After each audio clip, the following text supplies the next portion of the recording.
Alors, je sais, pour vous avoir rencontré pour parler de ce film, que ça a été une belle rencontre entre vous et une belle collaboration. Est-ce que vous pourriez peut-être commencer par nous raconter quand vos yeux se sont plongés dans les yeux de Gilbert, cher Sylvain, pour la première fois?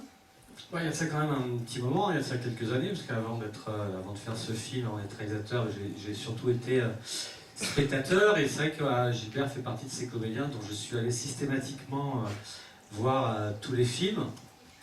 Et voilà, et quand est venu le moment de faire Vendeur, et surtout dès l'écriture, je me suis demandé mais qui pour jouer Serge. Voilà, j'ai tout de suite pensé à Gilbert. Je suis allé le voir, et puis, je me rappellerai toujours, et puis il m'a dit ok, mais à une condition, j'ai laquelle, il me dit voilà, on ne fait pas un premier film, on fait un film. Voilà, donc je m'en suis souvenu au moment où on a vraiment commencé le tournage. Et Gilbert, alors c'est quoi, pourquoi pas un premier film? Parce que ça rabaisse les ambitions de parler de premier film. Tant qu'à faire, si on fait un film, on va se donner les moyens pour que on évacue le stress du premier film et de se dire c'est un film fragile, on a une Sophie K, voilà, on n'a pas beaucoup d'argent. Là, je pense que toutes les conditions étaient réunies pour faire un film, parce que voilà, il y a toujours le stress, bon, pour Sylvain surtout, c'est son premier film, et donc on a collaboré pour ce... Voilà, moi j'avais un peu d'expérience, etc. J'avais fait quelques films, etc. Donc j'avais envie d'une énergie nouvelle. Comme je me suis pété un peu là, c'est ça? Ah non, c'est une modestie qui ah bon, d'accord. Qui amène le respect le plus total d'émotion. J'ai pas du tout confiance en moi, c'est vrai. Et non, mais voilà, c'était juste qu'on voulait faire un film, et que ce soit un premier film, c'est d'abord un film, quoi. Mais donc la collaboration, elle est au-delà de l'habituelle relation entre un réalisateur et un acteur.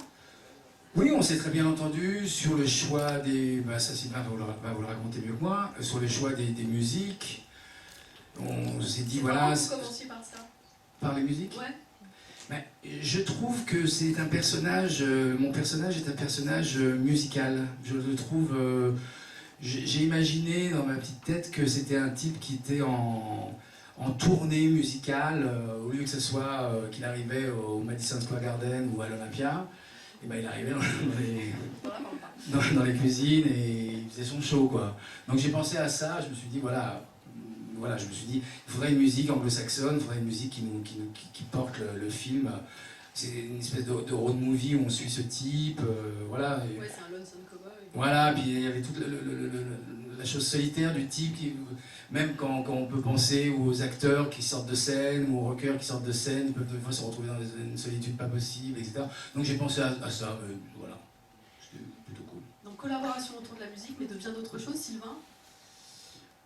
Oui, parce que le personnage de Serge, il est haut en couleur, il était haut en couleur à l'écriture, et puis il fallait que dans l'incarnation et au cinéma, il tienne toutes ses promesses. C'est vrai qu'avec Gilbert, on a beaucoup discuté en préparation sur comment est-ce qu'il s'habille.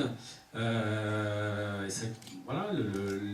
manière dont est habillé Serge, c'est beaucoup de discussions. Il y a pas mal d'idées qui viennent de Gilbert, les lunettes, le look général, les manteaux, les chemises, les cols durs. Après,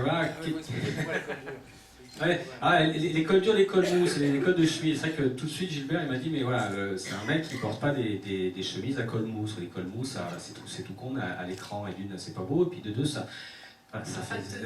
Et Serge il a de la tenue, donc comme il a de la tenue, ses chemises et les cols ils sont bien. Voilà.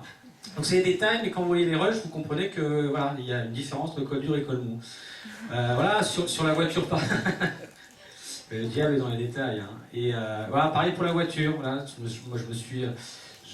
moment donné, je me suis comme si la voiture est quand même un personnage. Hein, il est toujours en voiture. Il y a un road movie sans voiture. La question c'était quelle voiture. Alors c'est vrai que si j'avais voulu être réaliste, et évidemment le film ne l'est pas, le mec aurait jamais conduit une BMW 1979, qui est un peu un taco quand même, hein, et qui consomme 30 litres au 100. Et le mec aurait roulé en Audi, en Volkswagen, mais à filmer cette voiture sur les routes de France, on serait tombé dans une image un petit peu publicitaire. Donc voilà, on a discuté de la voiture et on est tombé amoureux. C'est toi la voiture. Oui, enfin, oui. Enfin, Gilbert la musique, Sylvain la voiture. voilà. Et pour les musiques, ben oui, c'est vrai que, enfin, non seulement on en a parlé avant, mais même sur le plateau, Gilbert, qui est un grand fan de musique, me faisait souvent écouter entre les prises ce qu'il a dans son iPhone. Et voilà, je m'en suis rappelé au moment du montage image, surtout du montage son. Et voilà, donc c'est une manière de collaborer qui est très plaisante parce qu'on est tous les deux, enfin on était tous les deux, on l'est toujours évidemment, mais on était très investis et très joyeux et très joyeux de fabriquer. Bon, j'imagine que vous avez des questions, alors il y a un micro qui va circuler, n'hésitez pas. Yes. Il y a un jeune homme au premier rang. Bonjour à vous deux. Ben justement, question de musique, moi c'est ce qui m'a un petit peu trouvé dans la tête tout le film, c'est l'utilisation de la batterie pour les moments un peu de tension entre le fils et le père. Du coup, on a un peu, je pense que ça a existé avant, mais ça a vraiment pris l'ampleur avec Birdman. Ça s'est revu sur Préjudice. Est-ce que vous l'avez emprunté à ça quand vous l'avez vu, ou vous aviez déjà l'idée avant de le voir? Il y a Whiplash aussi qu'on aurait pu citer. Alors moi, Whiplash et Birdman, c'est des films que j'ai vus évidemment, mais j'avais pas du tout ça en tête. Et c'est vrai qu'à un moment donné, parce qu'il y a les morceaux originaux qui jalonnent le film, mais c'est pas le thème du film. Enfin, c'est pas le thème musical du film. Le thème musical, c'est vraiment la petite musique de Serge et qui accompagne chacun de ses trajets, qui accompagne aussi la manière dont il est dans son boulot. C'est un showman. Et ça, c'est une idée du compositeur, voilà, que la musique du personnage soit une musique de mise en scène à chaque fois. Et c'est lui qui a trouvé la batterie. Après, le fait que c'est déjà été utilisé et avant par Birdman et Whiplash. Enfin, Whiplash, c'est un film sur la musique en même temps. Donc, et après, par Préjudice, que j'ai pas vu, bon. C'est quoi déjà Préjudice? C'est un très bon film belge d'un réalisateur talentueux dont je viens d'oublier le nom. Avec Préjudice. Nathalie Baye, avec Arnaud. Nathalie Baye, ouais. Très Ah bon, oui. très bon premier film belge qu'il faut Ah oui, aller oui. voir. Enfin, quand il sortira en DVD, parce que là maintenant il doit plus être en Ah salle. oui. Des questions? Ah, pardon? Se finir. Et du coup, vous dites la musique qui jalonne justement son parcours, et on apprend au final qu'il n'a pas la radio dans sa voiture.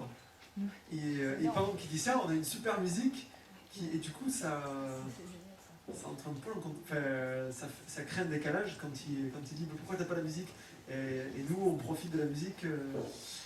Ça, je lui ai dit. Bah ouais, moi, je- faire cette remarque. Ben oui, non, évidemment, mais moi, Le film n'est pas réaliste, le film est romanesque. j'avais pas, voilà, encore une fois, j'avais pas envie que le mec, à chaque fois qu'il rentre dans sa voiture, il a une leçon et qu'on ait une belle musique. Enfin, c'est un peu, enfin, ça, je l'ai vu 1000 fois, enfin, et c'est très bien, hein, mais j'avais pas envie de ça. Je trouvais ça plus intéressant de décaler, que le mec, effectivement, il écoute pas la musique, mais le moteur, mais que par contre, nous, le spectateur, quand on le voit dans sa bagnole, nous, on écoute une bonne musique. Alors, pour vous expliquer comme quoi il y a plein de paradoxes, Gilbert Melki, qui incarne quand même un vendeur cocaïnomane, alcoolique et qui couche avec des tas de call girls, apparaît-il observer un régime draconien et hyper sain pour préparer son rôle. Ouais. Bah, c'est-à-dire que je fumais tellement de clopes sur le tournage et que je me suis dit j'allais pas faire l'acteur tout d'un coup qui va vivre ce que le personnage vit. Ouais, pas Daniel Day-Lewis. Non, oui, je crois qu'il aurait même pas fait Daniel, il l'appelait Daniel. Daniel, il n'aurait pas fait Daniel. Et non, parce que je me disais, je voulais être en forme pour jouer un mec pas du tout en forme. Et donc voilà, je me suis pas dit que j'allais vivre, j'allais boire, fumer, me droguer, tout ça, etc. C'est impossible. Et puis j'avais eu du boulot quand même sur ce truc. D'autres questions? Oui, bonsoir. J'ai deux questions chacun. Pourquoi prendre ce thème très peu vendeur, le vendeur? C'est une race à part, si je peux me permettre de dire, c'est-à-dire que ce sont vraiment des gens qui vivent totalement différents, d'ailleurs on voit bien. Donc pourquoi? Et ensuite, pour vous, le VRP... D'abord lui, et après je m'appelle en rapide. D'accord.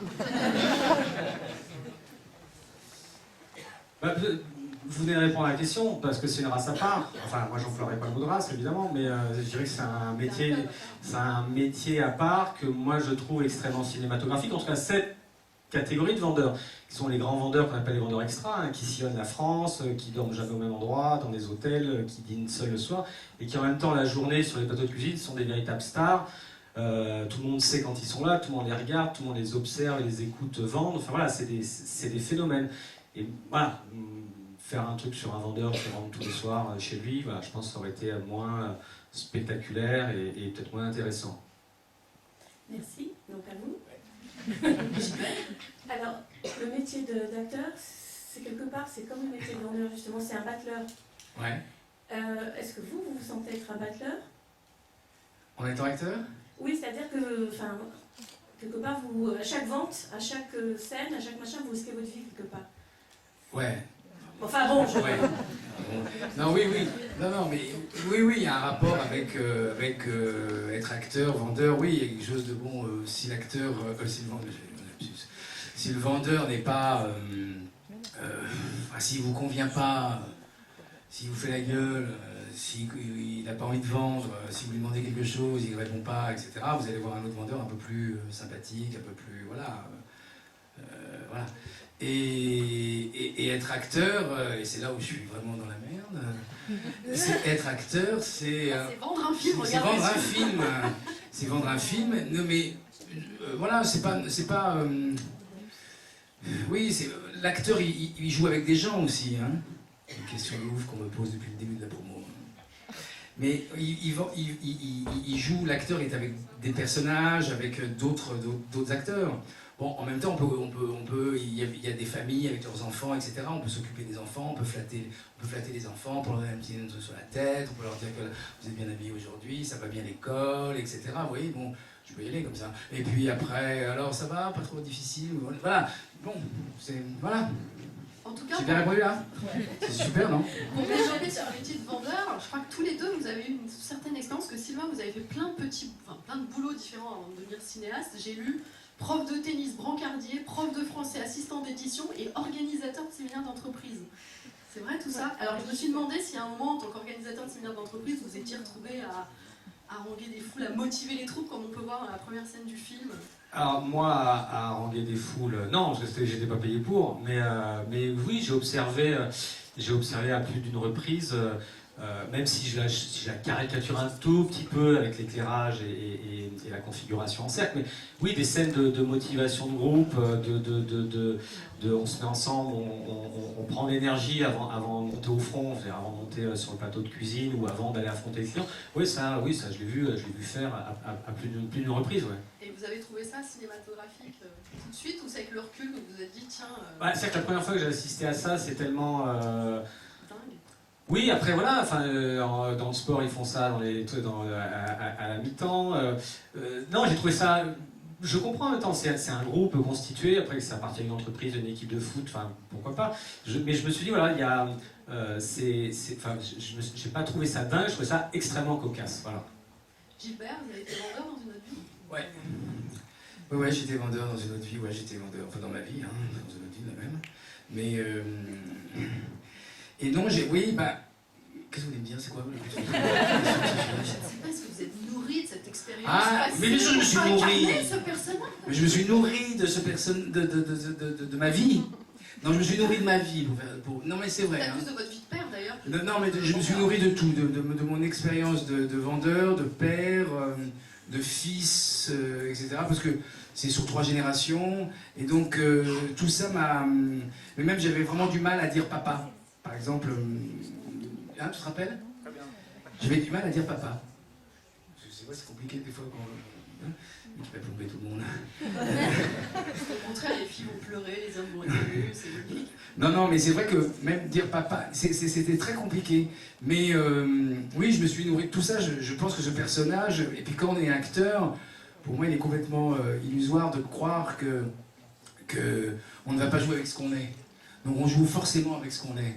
Un acteur qui joue pas avec son passé, avec ce qu'il a vécu, avec ses expériences au cinéma, avec ses expériences avec d'autres acteurs, avec ses expériences de vie, etc. C'est pas possible. On met forcément quelque chose de soi dans un personnage. Et sur celui-là, j'ai mis pas mal de choses. Même les sous-vêtements. Voilà, mais vous regardez pas comme ça en disant ça. Mais non, mais j'ai pas regardé. Non, Sophie. Pour d'autres questions, histoire d'achever ce petit moment de complicité. Monsieur? Les sous-vêtements éminence. C'est très glamour. Soit. justement, pour rester dans le thème de la paternité. Il n'est pas là, mais comment vous avez travaillé avec Pio Marmaille, cette relation père-fils? Alors, moi je ne connaissais pas Pio, je l'avais rencontré une fois dans un festival, je ne le connaissais pas du tout. Et on a travaillé vraiment en biodynamie, quoi. On a travaillé en communiquant avec nos personnages, c'est-à-dire comme on ne se connaissait pas du tout, les personnages étaient tellement bien écrits, tellement bien tracés entre le père et le fils, qu'on communiquait à travers nos personnages et à travers ce que le personnage ressentait à ce moment-là, etc. Donc, quand on ne connaît pas un acteur vraiment, ou il y a des acteurs où on ne communique pas, des fois il y a des acteurs qui arrivent, qui sont dans leur marque, Jack, Jim Jack, ils disent leur texte, et qui sont bons. Hein. Mais là, on communiquait à travers nos personnages. On a commencé par la scène, je crois que la première scène c'était la scène du restaurant, non? La scène du restaurant, quand je lui ai dit, tu as vu les filles derrière, tout ça. Et donc on communiquait avec notre personnage, parce que je ne le connaissais pas. Donc c'est ça qui nous aide, quoi. En étant acteur, c'est les personnages. Sylvain, vous les avez dirigés comment? Juste pour vous dire ce que vient de dire Gilbert, c'est vrai qu'on n'a pas fait de lecture ensemble, voilà, à la maison. Après, il n'y a pas eu de répète, et que c'est vrai que et Gilbert et Pio voilà, avaient à cœur de se découvrir vraiment sur le plateau. Ils n'avaient pas envie non seulement ils n'avaient pas envie, mais ils n'avaient pas besoin. Voilà. Donc ça ne servait à rien de forcer ça. Oui, mais des fois il y a des choses naturelles qui se passent et il n'y a pas besoin de se poser énormément de questions. Avec Pio, ça s'est vraiment ultra bien passé. C'était super naturel. Non, mais très. Oui, sans psychologie. Sans psychologie, et puis en même temps, bon voilà, il a 30 ans, j'ai l'âge que j'ai, etc. Bon, il y a un truc comme ça de père. Un peu évident qui se fait, on n'a pas besoin de force. Alors, mon fils. D'autres questions? Je voudrais rassurez-vous, j'en ai plein d'autres. On parlait du tournage, c'est un tournage sur 38 jours, c'est ça, j'ai vu? Absolument. Donc j'imagine que ça crée une dynamique assez... Oh ouais, 38 jours... Ça a été un tournage qui s'est fait dans la plus pure sérénité. Alors, la joie de vivre. Alors la joie de vivre, oui, tous les jours, évidemment. Mais la plus pure sérénité, ça dépend des jours. Mais enfin, globalement, et sur la totalité des 38 jours, c'était plutôt assez... On l'a viré, quoi. Oui, 38 jours, non, c'était la bonne... C'est votre premier film et tout, donc vous avez vécu ces 38 jours de votre vie. Mais bien. Encore une fois, j'étais très bien entouré, et d'une par les comédiens que j'aimais et qui étaient extrêmement investis dans le film, et de deux par une équipe technique hyper investie. Et voilà, quand on est extrêmement bien entouré, les choses sont toujours plus faciles. On n'a pas eu de galère de tournage. Voilà, il n'y a pas eu de mauvaises nouvelles. Ça a été un film qui a été long et douloureux à écrire, ça oui. Mais une fois sur le plateau, à fabriquer jour après jour les séquences, c'était des moments plutôt heureux. On a beaucoup rigolé, on a picolé un petit peu. Voilà, c'était chouette. Mais on sent en voyant le film que vous êtes un amoureux du cinéma, qui a une volonté de...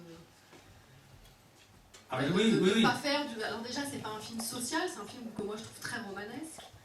Et on le disait, pas une volonté forcément d'être réaliste. Puis moi, je veux dire, peut-être que Renouvis, c'est pas anodin. Vous draguez Gilbert ou pas? Mais non, mais il y a des saveurs qui fait. C'est lui qui vous drague. Oui, il m'a dit bonjour.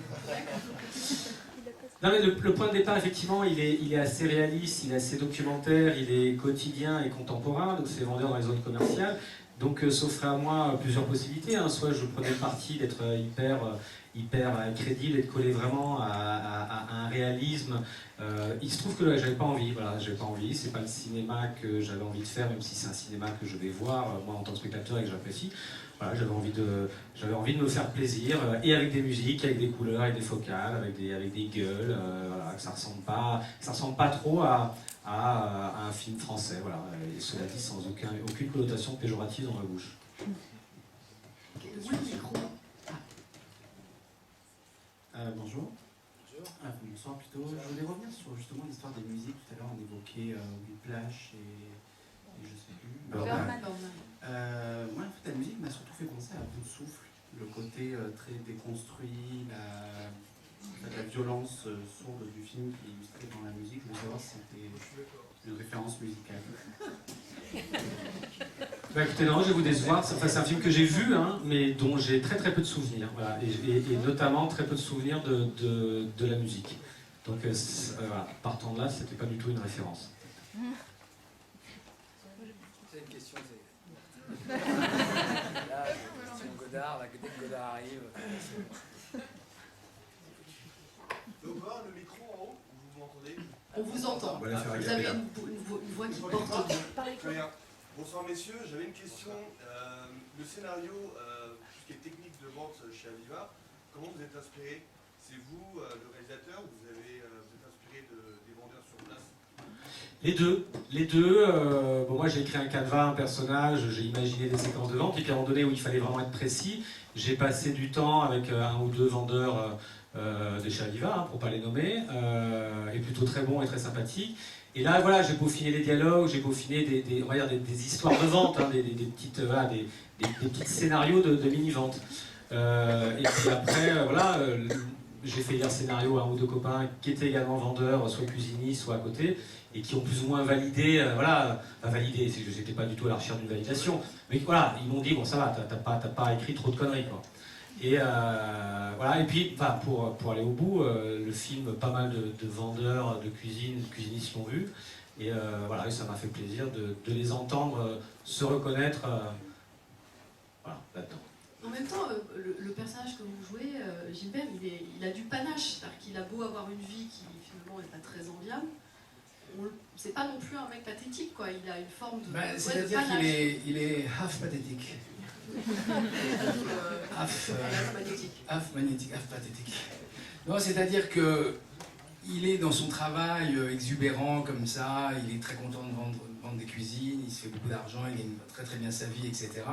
Il est un peu schizophrène, et le soir, il a un vide affectif immense, quoi. Et les deux, je dois dire que même ce qui me plaisait à jouer, c'est plus le côté solitaire, manque affectif, que le côté exubérant, bon, voilà. Mais tout ça me plaisait beaucoup, qu'il soit seul dans sa salle de bain, qu'il soit seul quand il range ses affaires, tout ce quotidien, tous ces gestes qu'il fait comme ça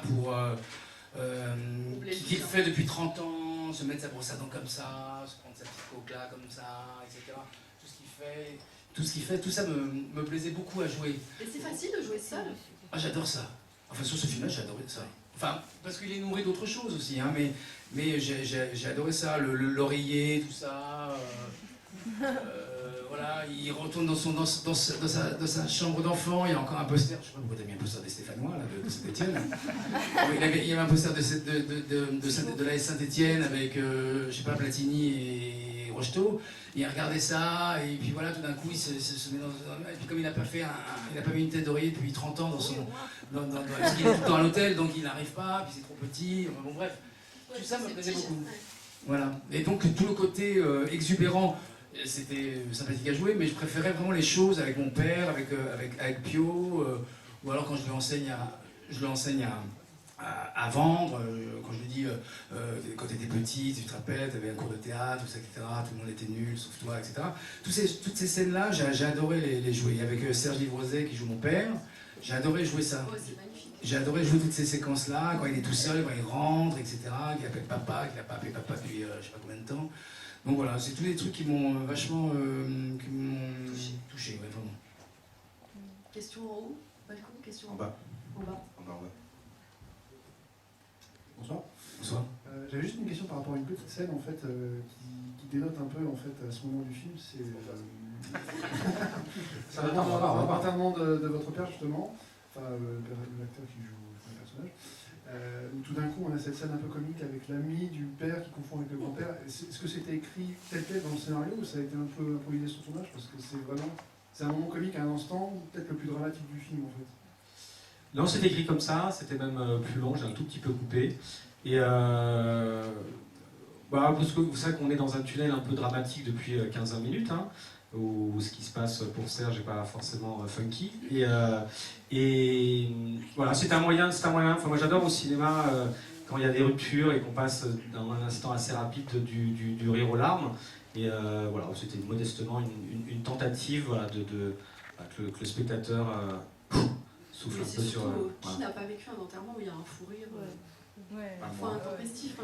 Pour le coup, moi, ça m'a pas choqué comme ça, donc c'est très bien que dans des moments dramatiques, il y a des... Vous n'avez pas été choqué?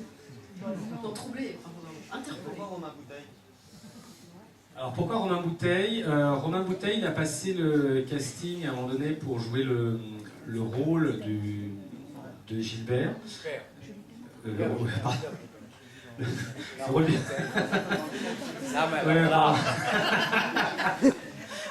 grosse coupe. Grosse conflit de génération. Voilà, et voilà, après j'ai pris Serge Livrosé pour le rôle du père de Gilbert et voilà, je m'étais bien entendu avec Romain Bouteille et je trouvais ça rigolo voilà, de le faire venir. Et en plus, je trouvais qu'il y avait une vraie, comme vous dites, une vraie parenté physique. Hein, voilà, d'ailleurs, il y a des spectateurs qui, pour le coup, comprennent vraiment pas parce qu'ils se disent, mais enfin, en fait, qui c'est qu'on enterre parce que voilà. Et voilà, pour moi, c'était très crédible et cohérent que les deux soient des potes à la vie, à la mort, dans ce vieux village sans femme, encore une fois. Il y a des villages sans femmes, vous savez.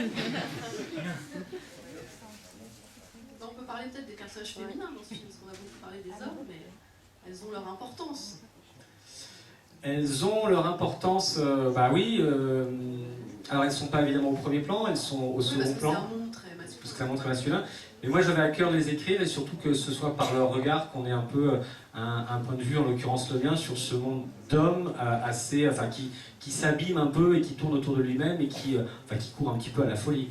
Et voilà, et pour moi les deux personnages les plus sensés, les deux personnages les plus sensés du film sont les deux personnages féminins et c'est pas un hasard d'ailleurs si elles s'en vont, si elles disparaissent, et parce que voilà, elles comprennent qu'elles ne seront pas heureuses aux côtés de ces hommes-là. D'autres questions? Oui, ici. Ouais, je veux justement demander qu'est-ce qu'on doit comprendre du changement de numéro de Chloé? Qu'est-ce que vous comprenez? Justement, je ne sais pas quoi comprendre. Est-ce qu'elle ne veut plus le voir lui en particulier, ou est-ce que juste elle change de vie et puis elle est passée à autre chose alors que lui reste? Ou est-ce qu'elle est morte? Non, elle est pas morte. J'ai le droit, moi aussi, d'avoir mon interprétation dramatique. Elle a le droit d'avoir son moment, elle aussi. Non, mais je vais pas expliquer. Après, je pense que chacun se raconte ce qu'il veut. Le fait est qu'elle voilà, elle a compris qu'elle n'avait pas beaucoup d'avenir aux côtés de Serge, voilà, et que Serge ne la rendrait pas heureuse. Mais c'est surtout aussi qu'elle est prostituée. Et c'est son travail. Enfin, je dis ça. Et bon, elle le baratine tout le temps quand elle lui dit je fais une école de commerce, ou etc. Bon, c'est pas vraiment une école de commerce qu'elle fait, hein. C'est vrai. Un chat, hein. Elle est prostituée, c'est son travail. Et je pense que dès qu'elle sent que. Vous savez, il y a des prostituées comme ça, dès qu'elle sentent qu'un client est amoureux, il décroche, il bloque le téléphone. Enfin, avant, maintenant il bloque. J'ai une question très importante. Quand on sniffe de la coke dans le film, on sniffe quoi sur le tournage? C'est une super question. Parce que l'accessoiriste, il me l'a dit 150 000 fois. Et je ne m'en rappelle pas. Je vais, c'est quoi? C'est de la glucose. Tu trouves ça en pharmacie? Ah, d'accord, très bien. Bon, moteur, action. Donc, et en fait, c'est du sucre, c'est une espèce de sucre qu'on trouve en pharmacie. En pharmacie, c'est une espèce de... Il y a des pharmaciens, il y a des docteurs, des trucs. Ah, la bicarbonate. Non, pas non, ça va pas. Bicarbonate, c'est la bonnaille, c'est la bonnaille, non, c'est pas ça. C'est un truc qui finit par ose, du genre... ose, un truc comme ça. Voilà. Et donc, voilà, et puis ça va dans la narine, et ça fait absolument rien, c'est absolument sans douleur. Et on boit du jus de pomme. Le diabète. Pardon? Le diabète. Ouais, le diabète, il souffre beaucoup ce mec. Hein. Beaucoup de problèmes de santé. Non, mais comme après, c'est ça, il nous a dit qu'il y avait un mode de vie hyper sain et tout, ça a compensé. Ouais, voilà. Non, mais c'est des jus de pomme, avec de la glace. Ça dit, Sylvain, vous faites peu de prises, donc peu de risque de diabète pour Super Melky. Non, mais c'est vrai, je crois que vous aimez pas faire énormément de prises. Sauf qu'il y a besoin d'en faire beaucoup. Après, ça c'est pas arrivé souvent sur le tournage. C'est vrai que j'aime plutôt, je sais pas, je pense être assez précis dans ce que je veux. Les comédiens ils sont bons, et en vrai on va pas en faire 10 si on en a 3 de bonnes. Non, mais il y a des réalisateurs qui aiment faire, refaire. Je pense que Gilbert Melki, vous avez dû en rencontrer. Oui, alors là on est sur un premier film, quand c'est comme ça. Parce que là on n'a pas le temps de faire beaucoup de prises. Mais là on est sur un premier. Ouais, mais il y a beaucoup de. Oui, moi j'ai fait des prises, oui. Mais alors ça, c'est les gens qui font beaucoup de prises, c'est. On les fait parce qu'on est obligé de les faire, quand on est acteur, on les fait. Mais alors c'est très compliqué. Parce que des fois la première est très bonne, et puis on peut s'user. Enfin, c'est vraiment une alchimie, c'est moins de chercher quelque chose. Voilà. Je pense que Zulawski devait faire beaucoup de prises. Notez ça, c'est un truc dément. J'en profite, j'ai le micro maintenant. Vous avez travaillé avec Olivier Lobel pour faire le scénario, qui, pour ceux qui ne savent pas, a déjà travaillé sur des gros films, comme Le Noir va tuer de Rogisel, par exemple, ou Indigène. Comment vous l'avez convaincu de travailler avec vous et comment vous l'avez rencontré? Il faudra que vous nous expliquiez. Olivier Laurel, il est arrivé en milieu de réécriture. Alors, comment je l'ai convaincu? C'est des rencontres. On se rencontre, on se voilà. Est-ce que j'ai envie de... Est-ce qu'on a envie de bosser ensemble? Le scénario lui plaisait. Je crois que voilà, il était intéressé. Enfin, c'est assez simple. Voilà, c'est assez simple. Et après, il a amené évidemment énormément de choses au scénario. Merci beaucoup. Le prochain film de Gilbert? Des deux. Moi moi je suis un peu à la cool là. Trop bien. Non, j'ai fait un film avec Virginie Efira, un film d'Emmanuel Cuot, je sais pas si vous avez vu, Très bien merci, avec Sandrine Kiberlin que j'avais fait il y a quelques années. Et là j'ai fait un film avec elle et Virginie Efira. Prix de cours, c'est ça? Hein? Prix de cours. Prix de cours, ouais. Prix de cours. Voilà. À toi maintenant. Je suis en écriture du deuxième, dont je ne peux pas parler encore beaucoup, voilà, sauf que ça se passera ni dans le d'entreprise et encore moins dans celui de la vente. Et le personnage principal sera une jeune femme, voilà, pour compenser un petit peu leur absence dans l'an 2. Ouais, ça se passerait pas dans le milieu de la politique? Je m'autorise à dire ce que c'est marqué dans le dossier de presse. Oui, il y a une incartade dans le milieu de la politique. Voilà. Une incartade. Absolument. Peut-être d'autres questions encore sur le film? On est là pour ça. Il Non? n'y a rien qui vous a choqué? Ou est-ce que vous avez aimé? Oui. Ah! Dites-le plus fort. Oui. Je sais pas si vous Ah, il y a une avez... question là-bas. Ah.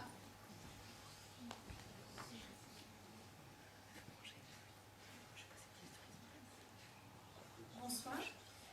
J'avais une question par rapport à la fin, parce que j'ai trouvé que dans le film, ça mettait pas mal de temps à se mettre en place, même par rapport au niveau de l'apprentissage de Pio Marmaille, c'était plutôt long, et en fait au niveau de la fin, j'ai trouvé que c'était très court, et je me demandais s'il y avait une réelle intention derrière, ou un manque de temps, ou je sais pas. Un manque de temps, non, pas spécialement. Non, après il se trouve que c'est une histoire qui tient en 1h29, alors peut-être en tirant un petit peu on aurait pu arriver à 1h35, mais voilà, ça n'a jamais été une histoire plus longue que ça, ni à l'écriture, ni au tournage, ni au montage. Voilà, donc c'était l'économie et la durée naturelle du film d'arriver sur ce minutage. Mais parler de minutage, est-ce que la relation père-fils par exemple, elle a pris de l'importance au fur et à mesure, ou ça a toujours été quelque chose que vous aviez envie de développer? On sait que parfois il y a ce qui se passe à l'écriture et puis que parfois on réécrit des choses, ou même le montage peut aussi... Non, tout s'est un peu joué à l'écriture. C'est que les premières versions de scénario étaient beaucoup plus axées sur la vente, et c'est vrai qu'au fur et à mesure des réécritures, ça s'est vraiment repositionné sur père-fils. Après, le résultat que vous avez sous les yeux et qui est assez fidèle dans l'importance qui est donnée à la vente et à la relation père-fils, c'est assez fidèle au scénario. Après, non, il y a quelque chose qui s'est révélé au tournage et évidemment au montage, voilà, c'était à quel point cette histoire entre un père et son fils me plaisait et m'émouvait et m'émeuvait, j'étais ému beaucoup plus. C'est très dur comme verbe. Hein. Je mets mon ouais. Ah ouais. C'est quelque chose qui m'émouvait. C'est quelque chose pour lequel, ou avec lequel, ou grâce auquel, voilà, je ressentais énormément d'émotions. On parlait d'un prochain film en écriture, y aura-t-il un rôle dans Gilbert Belkin? Votre muse? C'est bon. Je n'en ai aucune idée. Mais je vais en faire, j'espère, un troisième, et puis là, on reparlera. Voilà. C'était super.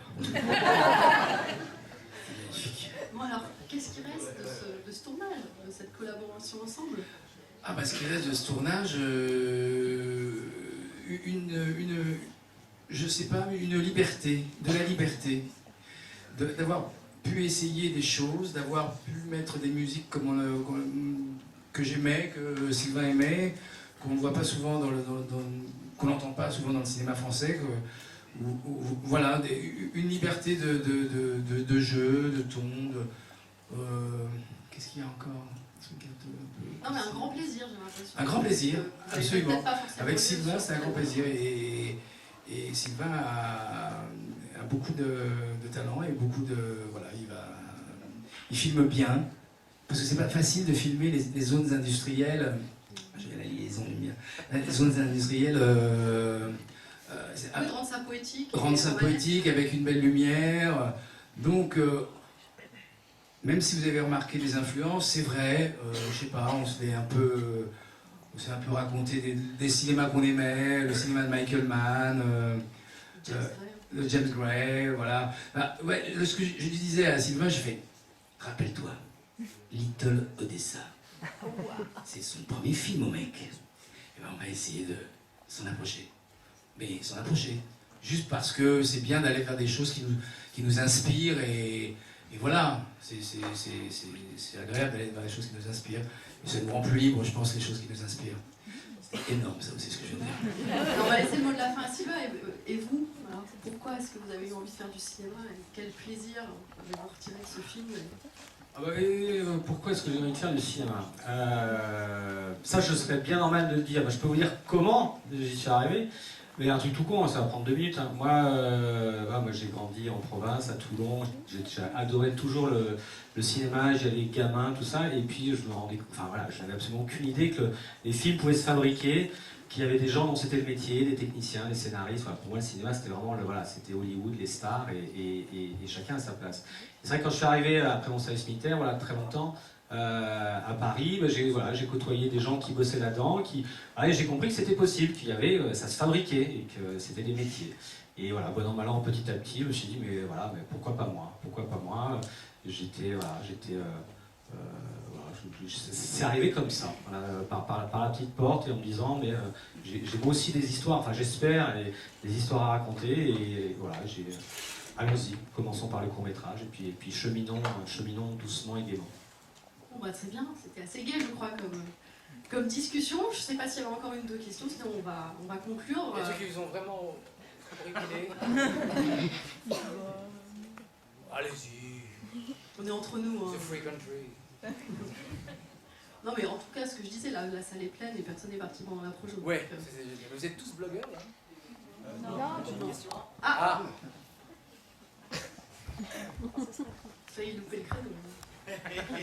Ce sera la dernière question. Voilà, sachant qu'il y a un food truck qui nous attend. Et ça sent. Hein, c'est beau les nourritures spirituelles, mais les nourritures terrestres, c'est pas mal. Bonsoir. Dans la scène de l'hôtel, quand il se fait avoir entre la fille, entre le trompé, pourquoi il n'a pas fait quand elle s'est vraiment énervée? Elle aurait pu vraiment s'énerver et partir, alors qu'en fait elle n'a rien dit, elle est partie. J'ai pas compris. Je pense n'être pas le seul à avoir compris la question.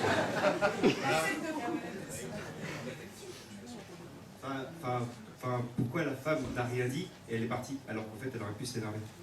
Mais quand elle se barre en bagnole, là? Non, dans la scène de l'hôtel. Mais avec la femme de Pure Marmaille. La femme de Pure Marmaille. La femme de Pure Marmaille. En gros, c'est pourquoi est-ce qu'elle gueule sur le parking et pas dans le couloir? Voilà, c'est ça. D'accord. C'était plus sympa de filmer sur le parking que dans le couloir. Elle part vite, hein, je sais pas, vous avez... Ça aurait réveillé tout le monde en plus. C'était un mercure, on n'avait pas le droit de tourner dans le couloir. Les mecs, ils auraient vraiment dit... Bon, en tout cas, si vous avez aimé ce film, je vous conseille d'inciter vos amis, vos parents, tout le monde à aller le voir. Et le film sort le 4 mai. Merci beaucoup.